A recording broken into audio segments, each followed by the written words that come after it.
Hattie boy, I'm slightly concerned you've retracted your message, my friend. What have you wrote?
It's going very warm. That's how it's going. It is exceedingly warm, but I'm loving it.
The Equaliser 3, yes. It is out, isn't it? I have not seen it.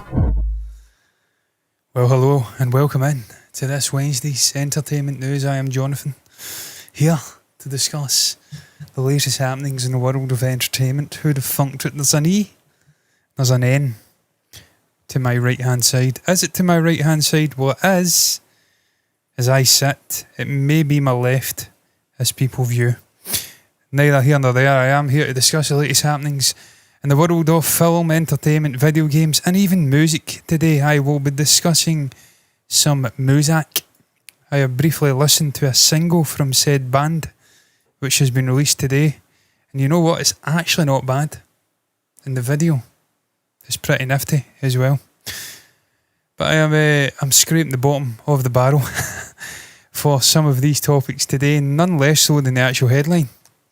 I was going to headline with Jawan again, but I just felt like we spoke a lot about Jawan.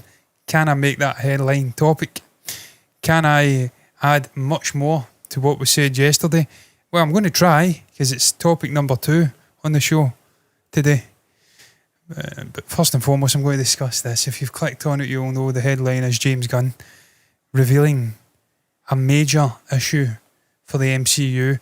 And to be fair, Screen Rant have added in their own little piece of information stating it's post-Endgame. And of course they're correct, because it is post-Endgame. My dog's chewing the cud here.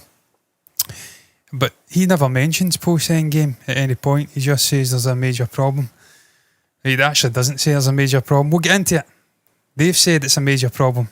I will then give my views on whether I think it's a major problem. I'm going to see it next week. Well, enjoy. I might go and see it. I like the other two. I love Denzel. I've heard it's better than John Wick. I didn't realise it was in the same genre as John Wick.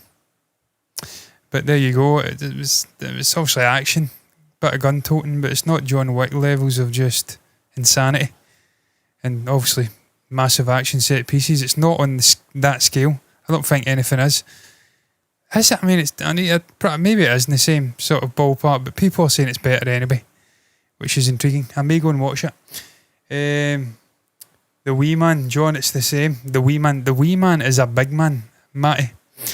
The wee man he is 45 kilos. He's 7 stone. I've got fucking tendinitis in my right hand with this dog. So there is certainly nothing small. I'm blaming the dog, incidentally. It's just my lifestyle in general. He doesn't help though with his incessant pulling. He's not a small animal. It's the same, is it the same? It's the same shot, it's action, I know that. And it's sort of gun toting. But it's Denzel. He's a much better actor than Keanu, let's be honest. It's not even up for debate. Keanu's a great man, brilliant human being, and obviously he's brilliant as John Wick, but he's not an Academy Award winner. And Denzel's one of the absolute goats of his fucking all time, not just his generation. So yeah, I may go and see it as well. But back to this, man. He's had an exchange on Threads. I stopped using Threads after the first day I was on it. Wanted to get involved in the sort of the mania, the sort of zeitgeist moment that was surrounding the creation of Threads. I quickly realised that my most enjoyable aspect of Twitter, maybe not social media in general, but certainly Twitter, isn't the toxicity and the back and forth and the debating and the anonymity that bestows people with an enormous sense of courage. It's the actual trending page. I like going in and seeing what's happening, what's trending, what's tickling the nation's fancy, and then divulging some of the information out of that. Threads, the last time I was on it, didn't have a trending page. It was just nuts and bolts, Twitter light. So I disappeared off the platform, but certainly James is still on there. James got a far bigger platform, far bigger voice than some shit kicker from Glasgow town. So he's still on there, must be doing something, and he had an exchange, and from that exchange he mentioned this down here. I think they were discussing DC Studios, whether it has an in-house timeline keeper overseeing continuity in this new sprawling, budding, whatever adjective you want to use, DC universe. And this is what he had to say about Marvel and what they do. He said, "Me and the rest of the team, Chantal, Galen and Jess, if that's a position at Marvel, they're in control of the DC continuity in-house timeline keeping. If that's a position at Marvel, I don't know who that person is. I've never discussed anything with them. I guess that's why I think Volume 3, Guardians that is now, and everyone keeps saying 2030 or something. I already thought it was pushing the limits of Grandpa still being alive, and it was, James. Grandpa was about fucking 90 at the end of Guardians Volume 3. I don't think it is 2030. I've since looked in. My dog's wandering, and that concerns me greatly. I've since looked into it. I'll go back to it in a moment. The actual timelines, when this movie's meant to come out. Guardians in the actual universe is set in 2026. So it's not far out, 3 years of a difference. But I just naturally assumed that the Marvel Cinematic Universe... What is my dog doing? I think he's having a fucking stroke because of the heat. I did say to him to leave the room, to go and drink some water, that if he thought it was warm at this moment, past tense, wait until the moonlights go on. You will not know the meaning of heat. This is like fucking Cairo in here. I feel like I'm in the middle of the sort of Arabian desert. It is incredibly warm. Incredibly warm. I love the heat. I'm here for it. I will never moan about it. My dog is dying. But that's his problem. He had the opportunity. I may be up for that. I may go and see it in IMAX, you know that. You paying? I paid for the last ones. No, actually, you paid for your own the last time. But I think I ended up, you actually fobbed, you pawned some popcorn off of me as well, you cheap bastard. If I remember correctly, you actually went and got a coffee. Who goes and takes coffee into a movie theatre? That is just psychotic behaviour. That's psychopathic behaviour. Nobody drinks coffee in a theatre. Nobody. I'll just about stretch the alcohol, having a little beer, but coffee in a movie theatre is, you do that after. You punch popcorn off of me, you cheap fucker. So maybe you can get them next time then. But yeah, what do I make about this, man? Him making this revelation, or revealing this revelation, that there is no in-house timeline keeper for Marvel. I have a hard time believing it, first and foremost, because never at any point have these movies felt disjointed, out of sync with each other. Through the entire Infinity Saga, there was a very clear and sort of linear journey. A to B to C to D E to F to G. Sometimes you'd go back in time to, say, Captain Marvel, 1993 I think it was set. We'd go back in time within the Captain America trilogy, flashbacks. But it was all A to B to C, linear, sequential in its actual release. The timeline may state something else, and I'll bring it up in a moment. But that didn't strike me as being a disjointed operation, chaotic, people not knowing what they're doing. I always assumed it was Kevin Feige with a very clear creative team. There was actually a woman, a producer, who gets sacked from Disney recently for going off and promoting an independent movie that she was working on that had Oscar buzz, nominated for an Academy Award. I assumed it was people like that who were involved in continuity, creative, brilliant minds under the Marvel umbrella, Studios umbrella. So never at any point did I think there was issues with continuity. You then fast forward to this new saga, sort of Kang saga, this cosmic multiversal phase that we're in just now. And by the very nature of multiversal, it's playing with time, different universes, shaking up reality and what it means. And with that comes different timelines, and it's subverting sort of reality and your expectations of where you are. So that's maybe what's confusing people, but just off the top of my head, I can't think of any issues with continuity with Marvel, even in this phase, in phase 5, which we're in just now, 4 before the saga we're in just now. I don't think there's any issues. I've never at any point, my dog doing, never at any point he's slumping over at the door. We're just going to get the continuing story of Harley as this stream continues on. I don't think there's any issues. I don't think it's a major problem for Marvel.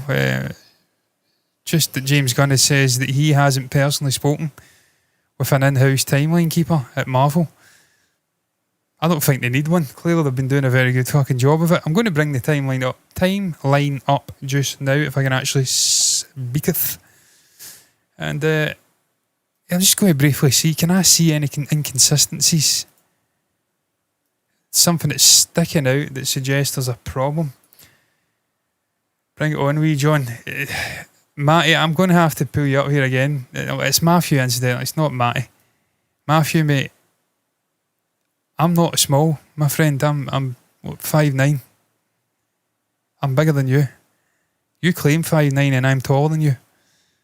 So I'm not having wee John. We need to drop that as Big John to you. Big bad John to you. John, I will give you peace to carry on with your podcast. It's a stream, mate, but okay. Appreciate it. I'm concerned what you're away doing now. At least when you're here, I know what you're up to. When you're away, there's a real cause for concern. Well, I digress, man. Timelines, as you can see, 2023, this is really the pertinent period. Right up to 2026, we've got charted just now. Guardians of the Galaxy Volume 3, Ant-Man and the Wasp, Quantumania, set in the future as it stands, which was a surprise to me, but not indicative of inconsistencies, not indicative of chaotic timelines where we need someone to come in and sort this out. We're not quite yet at Terminator wall charts where we're trying to piece things together. So, not a problem. 2025, Black Panther, Wakanda Forever, Moon Knight, She-Hulk, never watched it, no interest in it, will never watch it. Multiverse of Madness, again, a movie that could have really been set in any year. It wasn't necessary for it to, I mean, obviously in the greater picture it needs a year, but No Way Home 2024. These are pretty sequential. There are little ones out here and there in terms of the actual slates, the release dates they came out in the real world, but Shang-Chi's 2024, this is the same ballpark. 2023, Avengers Endgame, Eternals, they had to exist together because it kind of was ramifications from those two stories. 2020, not a lot happening that year. Clearly COVID was biting in the Marvel Cinematic Universe as well. 2019, not a lot happening. Well, there was. It was a little bit busier. We've got the Punisher and sort of Netflix world doing its thing. These all existed in the 1 year. Wow. But yeah, I'm not going to get too deep into this. Needless to say, as you can see, man, you get back into like the other phases. It's sequential. There is no issues with continuity, with timelines. I don't see what... I genuinely can't understand why they're making a mountain out of a molehill. I can't even fucking speak. Let's try that again, right? Bring the mic in closer. Why they are making a storm in a teacup, a mountain out of a molehill. That's a tongue twister. I need to brush up my tongue twisters again. Susie shines shells on the seashore. Peter Piper picked a peck of pickled peppers. There you go. I should be sharp for the rest of the show now, and if I'm not, then it's on me. I don't think the MCU's got a major problem. I mean, it has with overall quality and the output. Just now is not at the standard it was. The characters are not as memorable, as bondable with the audience as what they were when we had Steve Rogers, Tony Stark and Natasha Romanoff and Clint Barton doing their thing in their pomp. We've just not got that calibre of Avenger, of superhero in this universe just now, and it's missing it badly. It is a little bit disjointed the way they're trying to tell a story leading up to these two Avengers movies. That's a problem that currently exists in the MCU, but timelines and actual inconsistencies with just when these movies exist, I don't think it's a problem for me. But I'm glad James Gunn continues to unpeel the mystery behind not only the DCU but the MCU like a fucking bulging onion. The layers are being peeled away. The man literally shares everything on social media and I respect the hell out of it. Moving on to the next topic though. I'm done with that one. Jawan, depending on the timeline, see what I did there? Time zones. I had to fit it in somehow. I'm not entirely sure what the time difference is between here and India. I want to say it's about 6 hours at the moment. And I'm going to search it up just now actually. Let's search up Delhi for instance, shall we? Delhi time. And we have got 3:36. We could be as little as 1 hour and 24 minutes away from the first public showing of Jawan on the Indian subcontinent, because it does come out on the 7th and it's already the 7th of September in India. So this movie is about to be unleashed upon the masses. Tomorrow will be a very intriguing day in terms of the initial response to the movie, not just from the critiques but from the actual general public, the regular sort of audience member. I'm going to be very intrigued to see where this movie sits in Rotten Tomatoes tomorrow. See what the consensus is. Is it a hit for Shah Rukh? Is it a flop? Is it better than Patan, which me and Stephen did a watch along to and really enjoyed? I'm looking forward to this movie, man. I've liked the vibes of the promotion, the posters, the trailer, his multifaceted sort of character that he's portraying, or maybe multiple characters even now, I'm not sure. I'm fucking excited for it, and as you can see it's gearing up for a grand worldwide release, and this is really the context by which I'm actually discussing this movie again. It's really in regards to the sheer scale of the release. It's monumental. 10,000 screens worldwide. Vast majority of course are in India, but I'm just going to go off on a little caveat briefly here. Maybe someone coming in and watching this after the fact who's maybe from India, if indeed they are coming in and watching it, maybe it gets clipped and put out. Maybe you can answer this for me. Why is it that images of Indian film, TV, actors, directors, why is it so difficult to get a high quality, high resolution image? Not for all, I have to stress. Triple R and movies like that, unbelievable high res posters, wallpaper, images of that movie, and it was great. But sometimes you search up like a Shah Rukh Khan, an SS Rajamouli, I don't know, Lokesh Kana Garage, someone like that, Atlee.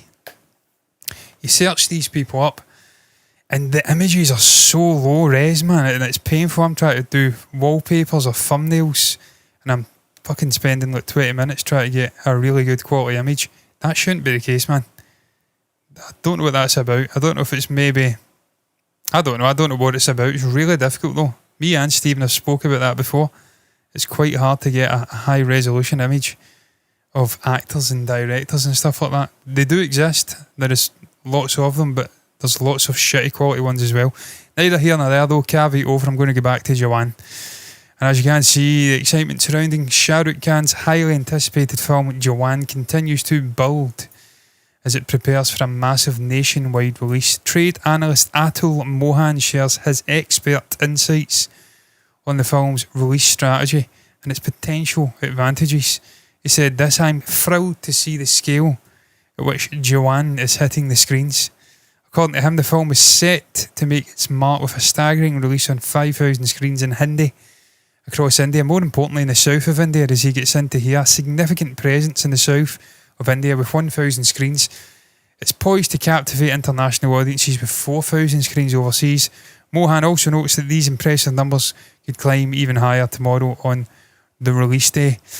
He went on to state the anticipation for Jawan in South India is unmatched. Fans in the region are eagerly awaiting the film, and this enthusiasm is expected to translate into strong box office performance. I expect this movie to make unbelievable money in India, regardless of whether it's creatively amazing, just average, or whether it's quite poor.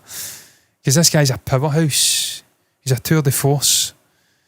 He's a superstar actor, known worldwide. This man's been interviewed on Western chat shows. He's got a reputation for being a cool geezer, phenomenal actor, and he's just box office gold. So I expect this movie, with those screens in India, first and foremost, to do incredible business. I think the pre-sales are already outstripping Patan and movies like that, which did pretty well by all accounts. So I just find that intriguing, first and foremost, the South Indian thing, because as he does get into here, for a Hindi film to secure such an extensive release in the south of India, it's a testament to Shah Rukh's universal appeal and his ability to transcend language barriers. This is something me, Stephen and Rukh, when we had her on the channel from time to time in the past, spoke about.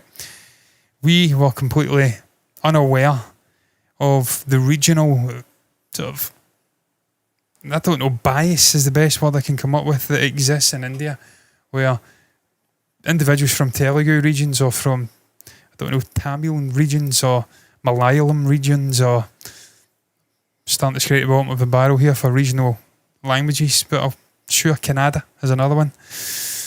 They don't tend to love North Indian releases. There's a lot of rivalry. They want to beat Bollywood. And they've got their own superstars in these regions who are releasing big hits year after year after year with regionalised language. And it tends to be that they remake the movies. That's something we discovered. Movies are remade a couple of years later for Hindi markets, for Malayalam markets. We've seen that. We've seen it with Drishyam. Mahanlo, I think it was, released 1 and 2, and then we had an Ajay Devgan remake up north. We've seen it with Vikram Vedha. It was remade with your man from... I'm blanking on it just now, which is terrible. Sacred Games. Main actor did a remake of Vikram Vedha, which featured Vijay Sethupathi and your man from Rocketry, whose name we spoke about him. He's the president of a fucking educational organisation in India now, Madhavan. A remake of that. So the fact this movie's generating so much buzz, it's almost become a pan-Indian release, and it's shown in 1,000 plus screens in the south of India. He's absolutely bang on. It's a testament to Shah Rukh's ability to draw people into theatres, to, I don't know, like the imagination of thousands and thousands of people. I am really looking forward to this, man. I wouldn't be adverse to diving into a theatre and seeing this if the buzz is there and they're saying it's really good. I loved the trailer, as I did say, without repeating myself. We've not seen an Indian release in a theatre yet. And as we did discuss just yesterday, 2 days ago actually, I've lost the plot. It was Monday. We're now into Wednesday, John. that's something I'd like to enjoy. We've got a huge Indian community in Glasgow and in Scotland in general, and they do go out and they support Indian cinema in big fucking numbers, man, on big screens in the likes of Cineworld and the Odeon.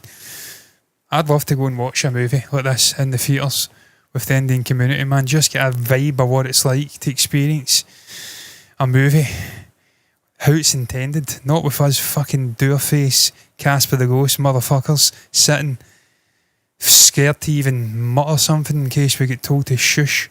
Get in there and enjoy it the way it's supposed to be fucking enjoyed. So I'm really looking forward to it. I've got another article here. I don't know what the context for this is. Yeah, it was just false reviews. There's a lot of false reviews. You've got KRK, I think it is. He may be a prominent figure. Review, film, critique.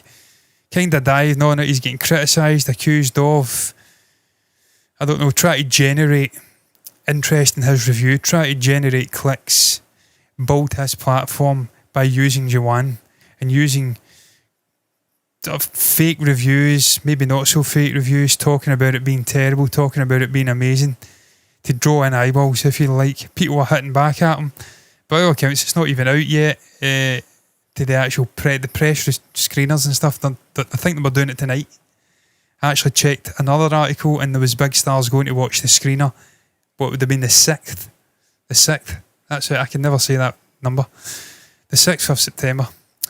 People were going to watch it in a big sort of screener. So by all accounts, there's not been a huge amount of people seeing it. The actual press reviews are not out yet. So I think he's talking fucking cod. Well, I was going to say codswallop. I don't know why. My brain's stopped working. It's so warm in this room. We're hitting the actual breaking point now. My dog's had a stroke with it. Not literally. And I think I'm about to have a fucking stroke with the heat as well. He's talking shit. There you go. That's the point I'm making. Looking forward to Jawan though. Looking forward to seeing how it does. Tomorrow will be an interesting day. I'm moving on. Why did I put this in the show? I don't know, man. It's in there now, so I'm going to speak about it. Fuck it. The Nice Guys. I actually reviewed The Nice Guys when it came out. I can't believe it's been 7 years. 7 fucking years. What has happened to time, man? And you know what? I'm going to quickly just see if I can bring up my review. I'm intrigued to see what my rating was like. I'm going to take the piss out of myself here. Absolutely take the piss right out of myself by going back and just looking at my writing and seeing if I thought I was a bit of a fucking writer or whether I was actually pretty decent or shit. I don't know. We're going to find out in a moment. I'm going to search it up. If there's a search bar, you can tell I'm on our website a lot. A hell of a lot. Wish Stephen was here, he could tell me if there's a search bar. The Movie Burner blog. There's a blast from the past. The Movie Burner blog. It's not going to happen, is it? It's not going to happen. I reviewed it though. I really enjoyed the film. I thought it was fucking great. Really, really well implemented mismatch buddy kind of movie. Two very unlikely co-stars in Russell Crowe and Ryan Gosling. Two guys you wouldn't expect to bounce off of each other. I don't know why, because they're both phenomenal actors in their own right, but very different actors from different walks of life. I want to say Ryan Gosling's a bit of a pretty boy. He's quite funny. He is a phenomenal actor. We've seen that in Drive, I think it was, or Driver. And obviously Barbie as Ken recently.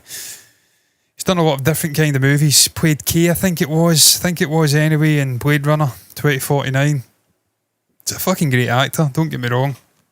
But Russell Crowe traditionally has been Academy Award winning calibre actor, real drama based actor, stuffy, serious kind of guy. So you can imagine my surprise when I watch a period crime mix matched sort of buddy movie and he is cracking jokes and he's part of this sort of comedic duo, unconscious comedians. Just a really well put together movie. Shane Black, I'm going to bring it up just now. Really, really enjoyable. Love the soundtrack. I think with a bit of Earth, Wind and Fire, September in there. There was a glorious moment where they went to a house party and they were dancing about and it was disco. People were fucking rolling off of balconies. They were apprehending potential killers, whatever, behind trees. That's my memory. It's hazy. Just a really good movie, man. I've been aware of this movie for years. It seems now that it's recently gained some awareness in the greater film fandom though, and they've rediscovered it, they've been watching it, they've enjoyed it, and they're now demanding a sequel. What more do you want? Look at this guy's got a handlebar moustache going on nearly. Soul patch, look at the suit. Immaculate. Russell's kicking about with a baby blue leather jacket. He's the stuffy one, he's just the sort of... I don't want to call him an idiot in it, but he's a little bit goofy. But they just work beautifully, as they always do in these kind of movies. It's two kind of characters, different characters, smashed together, strange bedfellows, and the magic sort of ensues thereafter. But yeah, man, it's been trending on X. X. Not Twitter anymore, X. Synesthetic, we'll start with them.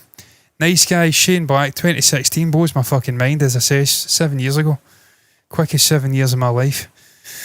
Prashant Singh says, my absolute favourite movie. Watched it more than 50 times. Chemistry between Ryan and Russell is at its peak. One of the sweetest father-daughter, forgot about that, bonds between Angourie Rice and Guru Rice and Ryan Gosling. It's a travesty that this movie didn't get a sequel.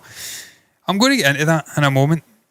Some movies are better left untouched. We don't have to make a franchise, a trilogy out of every single brilliant original story that pops up in Hollywood. I know there's a real dearth of original stories in Hollywood. There is a real lack of innovation. There's remakes, there's quasi-sequels. Everything has to have established box office before it gets greenlit with these studios. But when we do get little nuggets like Jojo Rabbit, things like that from Taika, you don't have to get a sequel. Not always. Self-contained sometimes is better. Imagine Dragons hate account. Okay. There are exactly 2 movies that I've seen Ryan Gosling in where he looks like he loved filming every single second of it, and that's The Nice Guys and Barbie. I don't know, I think he looked as though he loved filming every single second of that Driver movie as well, because my lord, he had a tremendous velvety, shiny bomber jacket on, and it was just fucking crazy. The second half of that movie was unbelievable gore, brilliant. He looked as though he had a ball. He looks as though he has a ball at life, Ryan. Even eating. He was on Lads Bible doing UK versus US snacks with his Gucci fucking jacket on. He was eating like he was Count Dracula. This guy just wins at life. Everything he does, he wins at life. The man is perpetually jacked. He's got a 6-pack all year long, probably an 8-pack. Chiseled, 6 foot plus, blonde haired, blue eyed, good looking Hollywood actor, rich, can pull any woman on the planet. This guy has fucking everything. Why would you not be happy waking up every single second as Ryan Gosling? And I'm sure he does. Joshua Rivera, very happy we as global citizens are coming around on the Nice Guys. Maybe we can will this sequel into existence. What do you mean coming round, mate? I watched this 7 fucking years ago. I was shouting to the rooftops 7 years ago that the people like me exist. We've seen this movie when it came out. We've seen the trailers. We watched it. We were blown away by it. We loved it. Now you motherfuckers want to jump on the train 7 years later and start shouting about sequels. Jokes aside though, man, it was a shit joke, I know.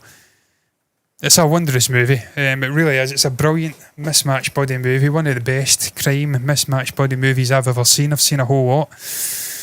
It just had everything. It was exquisitely fucking crafted. Shane Black at his absolute best. Those two were brilliant together. Unlikely. Brilliant chemistry. The relationship that nobody wanted, but we got anyway and we loved it. I personally would like to see it just remaining as a self-contained story. We don't need a sequel. I know the fans are calling for it now, but what can you take from that original story and do better in a sequel? I just can't see anything other than diminished returns from a second Nice Guys movie. You had that perfect father and daughter relationship. You had the mismatched buddy stuff going on. Even the finer details in the story, you just can't replicate that 7 years later and do it better for me. So I would rather to keep it on its own, keep it as a brilliant little nugget that people can find and continue finding as the years go by, and they do go by quicker and quicker. Yeah, just leave it at that.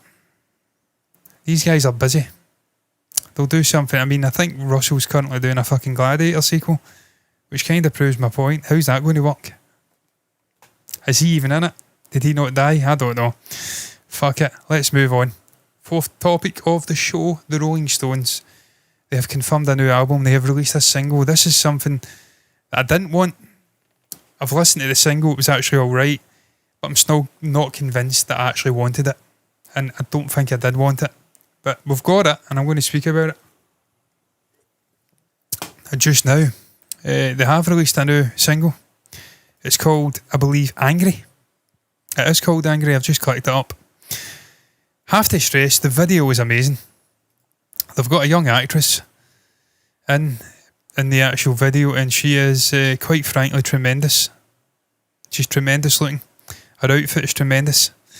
She is straddling around in a car, an open top car, and it's tremendous. And look, to be fair, they do put Mick in there, they put Keith in there, they're on billboards, it's animated. I think it's stuff from the past. There's other stuff maybe from the present, a little bit of CG going on there, de-aging. There's some tricks being employed in the video. It's a really cool video though. And what I'll say for Mick is that Mick never did have a really good voice for me anyway. That may be controversial for Rolling Stones fans out there. He was never a great singer for me. He had a very average voice. He certainly couldn't dance, so when you've got bands like Maroon 5 bringing out moves like Jagger, bamboozled me because the guy could never dance. He was a terrible dancer. He did this sort of fucking chicken dance. Did this sort of... He was a goon when he was younger, and he kind of still a goon just now, but he's a cool goon. But he couldn't dance. He wasn't an amazing singer. He wasn't Paul McCartney or fucking Roy Orbison or Michael Jackson. He wasn't that calibre of singer. Elvis Presley. He was a very average singer, but obviously he had the boyish looks. He had that energy. The band had that energy, that sort of blues energy, rock and roll. And they've lived on it, to be fair. They've had a good, very good innings as a band. They're continuing to release albums. Lord knows what they are now. What, late 70s? And I can't hate on them, man. You've just got to love these guys while they're here. You've got to appreciate what these guys fucking bring. I've just chatted shit about Mick, but I do love Mick. Mick's a fucking character. He's a great guy. I prefer Keith, of course, and Ronnie Wood's just the man. But you've got to celebrate these guys. Well, we've got their rock and roll royalty. And also, we've already lost Charlie Watson. We've lost... Did we lose Bill Wyman? I don't want to put my foot in it and say we've lost Bill. I don't think we have lost Bill. But we've lost Charlie Watts. So you've got to celebrate these guys while they're here. You've got to celebrate the likes of Ringo and Ray Davies and Dave Davies and Paul McCartney and guys who were coming up in that era, that special time in history for music and for arts and just creative output in general. And fucking love it, Watts and all. And look, as I did say, I listened to it briefly, about a minute of Angry. I quite liked it. It was quite a decent song. It was not going to be up there with Jumpin' Jack Flash or fucking Honky Tonk Woman or Brown Sugar, Paint It Black. It's not going to be up there. My dog's dying. I don't know why he's still in this room. But they're in a new era, much like Paul McCartney with his voice gone. He's still got the melody. They're still putting things out. And look, with AI... Lord knows we could maybe do things with it and make it even better. But yeah, there's a new album coming out. I already knew about this. They put a fucking advert out in some paper or something in London. Hackney Diamonds. Man, I'll listen to it. What can I say? I will listen to it. I will listen to it. I can't really do much more than that. But I'm going to read this briefly here. I didn't actually see this. Oh, I did see it. I'm talking shit. This is the actress I'm talking about. Her name is Sydney Sweeney. Wow. I freaked out, called my family and brought my mum. This is the biggest thing ever. I didn't know it would be the first single. It stuck in my head. I don't want to be big-headed, but we wouldn't have... This is Jagger, it said later of the album. I don't want to be big-headed, but we wouldn't have put this album out if we hadn't really liked it. We said we had to make a record. We really love ourselves. We're quite pleased with it. We're not big-headed about it, but we hope you like it. Look, that's what I was going to say briefly though, man. Despite the fact they are getting older, they've been around for fucking years. In fairness, he never really had a phenomenal voice to lose. So he's kind of retained the core components of his voice that made him a success. So as an older man, he can put out albums, out songs, And it's not too dissimilar to what we were getting 40 years ago. It's not like Paul McCartney had unbelievable highs and lows. He's lost it now, and it's quite frail. He's still got the nuts and bolts of what made him successful vocally 50, 40 years ago. So, I mean, I've listened to it. It sounds all right to me. It does. It sounds decent. I loved that Scorsese documentary. It came out a couple of years ago. I thought they looked brilliant live still. I watched them live. I think it was at Glastonbury a couple of years ago. They've still got it, man. They've still got the energy. And look, fair fucking play to them. They're in their 70s. They're doing what they love. Fucking rock on. It's only rock and roll, but I like it. Moving on to the next topic, man.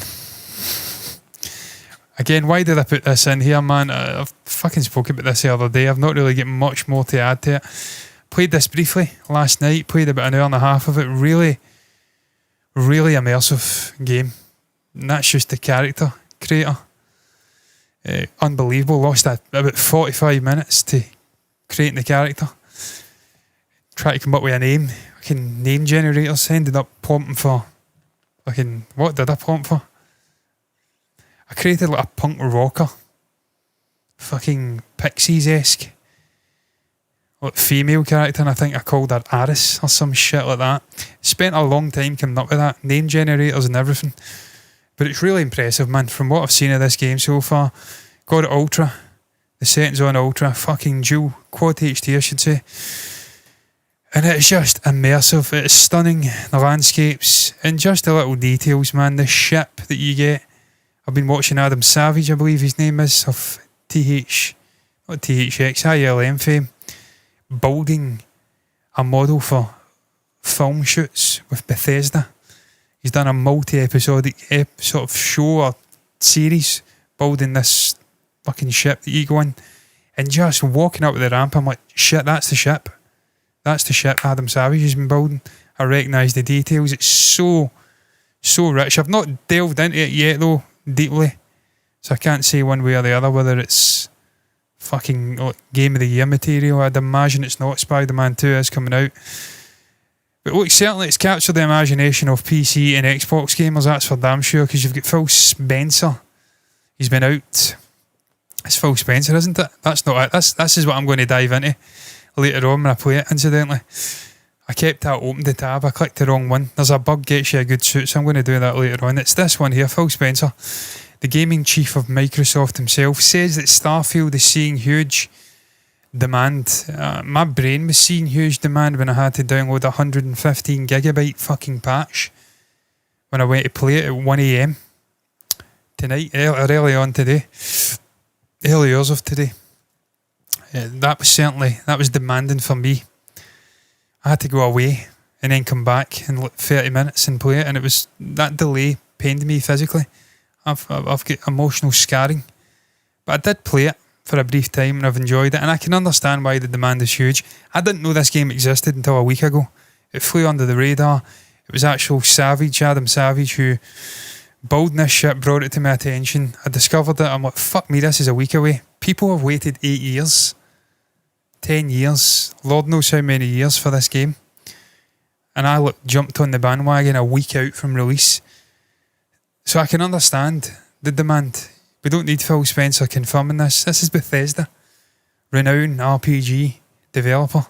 When they release a game, it's the RPG equivalent of fucking GTA and Rockstar. People sit up and take notice, which is why the PlayStation and Sony sort of fan base who don't have access to a gaming PC or Steam or Game Pass are quite butthurt, and they're not admitting it, but they're quite butthurt because they can't get access to this game. Well, tough titty, because you've got Spider-Man 2 fuckers, which I will play because I will end up getting something to. I'll probably end up buying a fucking PS5 just to get it, because I can't wait 5 years. I can't do it till it comes on PC. But what I digress. This is what I had to say, man. I'm going off. I'm fucking babbling shit. We think this game is going to be available to literally hundreds of millions of people on the devices that they already own, and looking to make this game as accessible as it can be to players. The blah blah blah, I don't care about this shit. That is the first new universe in 25 years. What to do? I want to hear about Phil Spencer. Come on, that's why I'm here. Where are you, Phil? He had this to say. We've had more players for any next gen exclusive than we've had this generation all up. Just talking about the sales, isn't he? Yeah, look. Game's great. Demand's been there. It's clear as day. You've got fucking people, Adam Savage, fucking making models for it. What more do you want in life? It's a fantastic game from what I've played so far. I'm about an hour deep into it, man. 45 minutes of a character creation and an hour deep into it, and I've thoroughly enjoyed it. This is everything that Hogwarts Legacy was promising it would be, and ultimately was hollow as fucking. I bailed out of it after like an hour. That wasn't an hour. It's like a week. I get bored with it. I've not put it back on.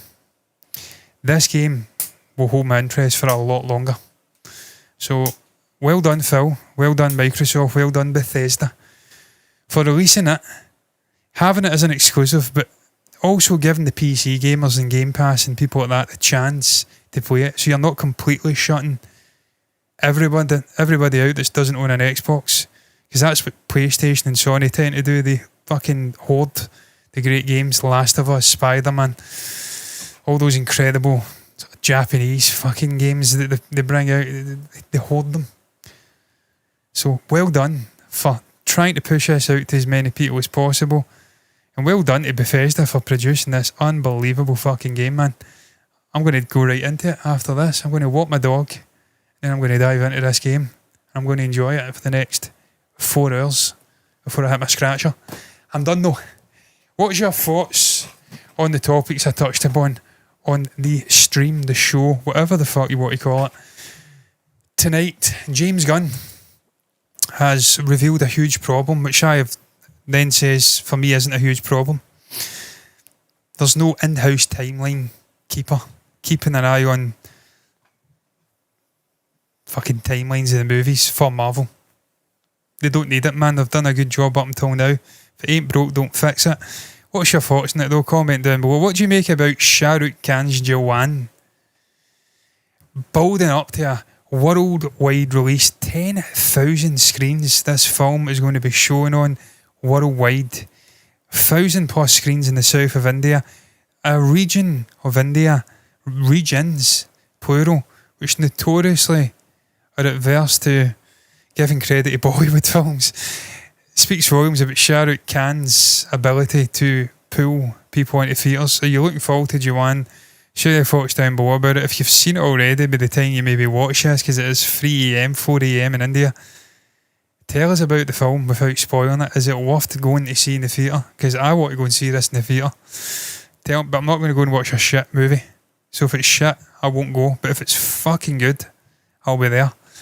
Just comment down below about that. What's your thoughts on The Nice Guys? People calling for a sequel of a movie that came out 7 years ago. I seen it 7 years ago. I reviewed it. I loved it. I don't think it should have a sequel. Others disagree with me. Comment down below about that. The Rolling Stones bringing out a new album, a new single. Do you give a fuck? Finally, Starfield. Have you played it? What's your thoughts on it? Are you surprised by the huge demand Phil Spencer has been crowing to the world about? Anything you feel compelled to share can be put down below in the comment section. That's the place to put your thoughts. Like the video if you've enjoyed it. Subscribe to the channel. Hit the bell icon to get notifications straight to your eyeball. Follow button, notifications button over on Twitch to see us over there. Go into Spotify podcasts, follow us over there as well. You'll not hear me doing solo streams, shows on there, because it's just an endless, monotonous drone for 48 minutes in this case, sometimes an hour. No conversation back and forth with another voice. So I'll not be on there on my lonesome, on my Todd, as we like to say in Scotland. But you'll get me and Stephen doing our shows together on Spotify podcasts. All that's left to be said is thank you once again for coming in, people commenting. Appreciate it, and until the next time, I am done.